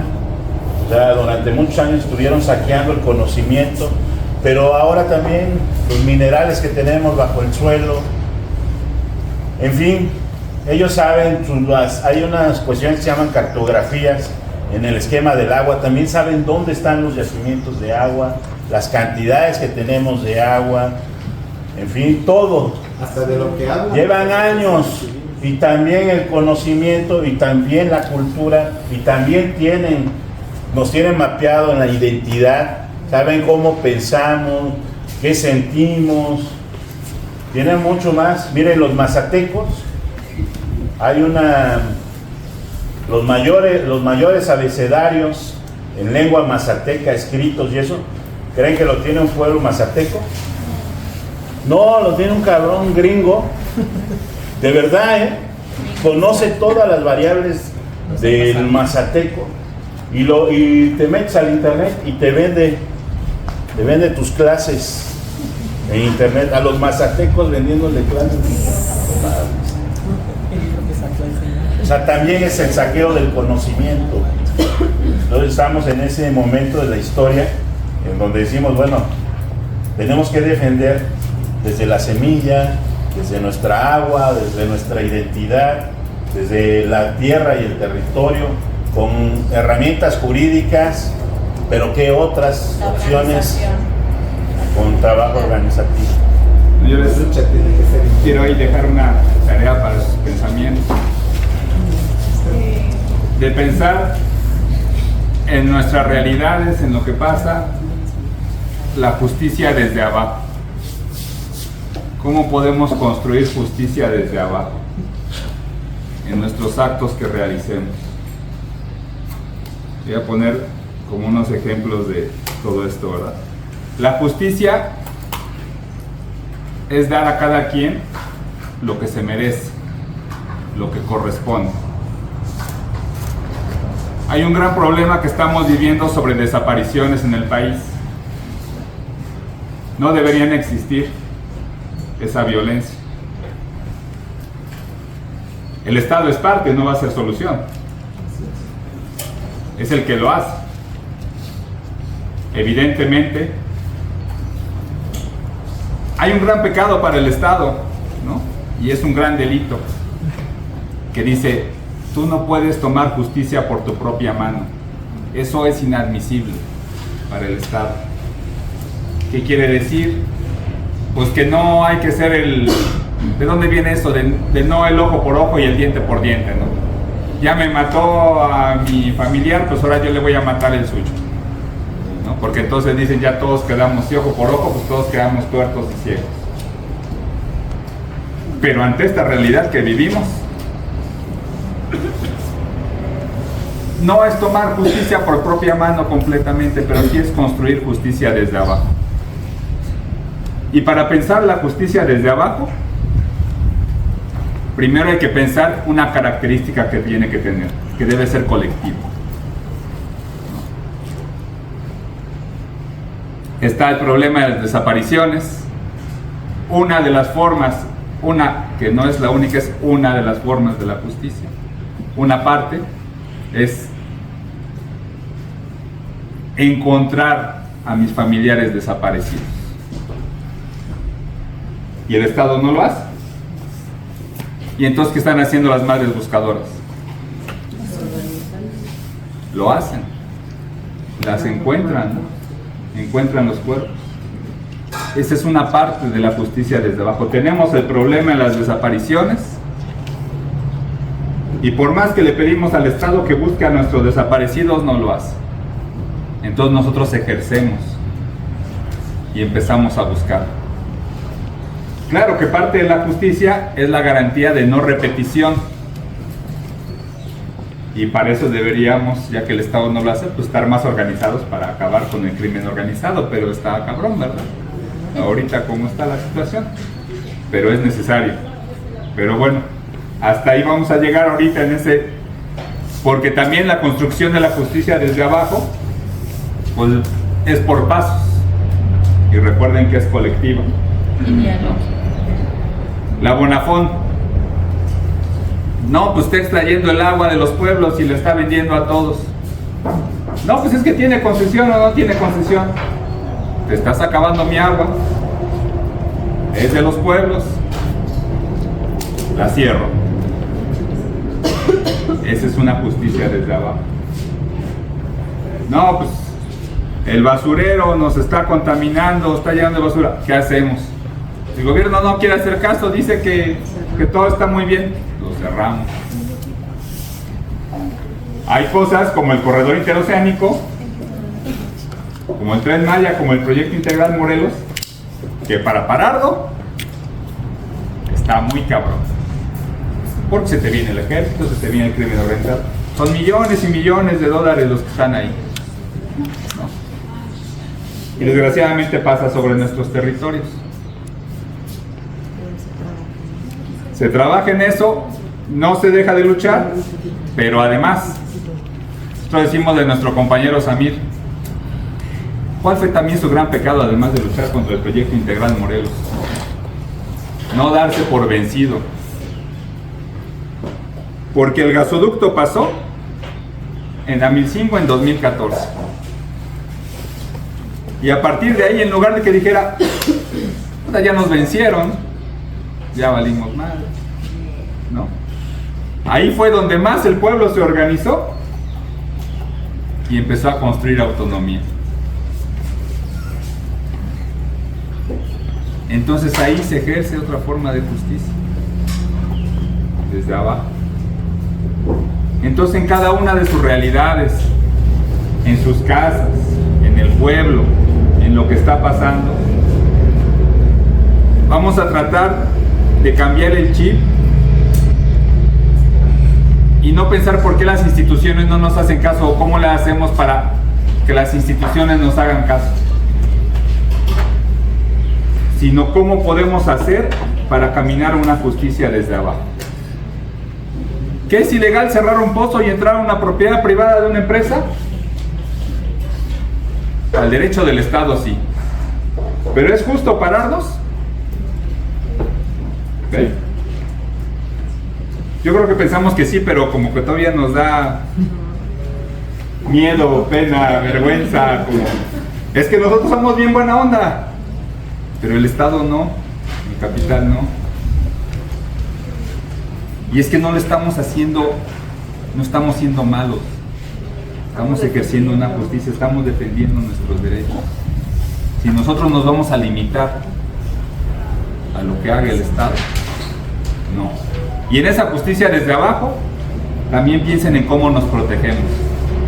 Ah, sí, les vamos a cerrar, pero pues vamos a poner nuestra carota ahí luego para que luego nos queden órdenes de aprehensión o otras cosas. O vamos a quemar camionetas como sucedió en el Pitayal, ¿no? Quemaron una camioneta y por la quema de la camioneta fue lo que se hizo el gran problema, ¿no? Porque entonces que fue con un explosivo, que con bomba molotov. Ahí también hay que tener ciertos conocimientos de qué es delito grave y qué no tanto, ¿no? Pero entonces, en esa estrategia de la construcción desde abajo, de la justicia desde abajo, ¿cómo lo vamos haciendo? Para que también protegernos, porque parte de la justicia va a ser también protegernos, colectiva, protegernos, ¿no? Que sea justo. Entonces, bueno, esa es la tarea que les propongo que les dejo. Ahí a ver qué va sucediendo en su cabeza, en su pensamiento, en su sentimiento. Piénselo de veras, es importante.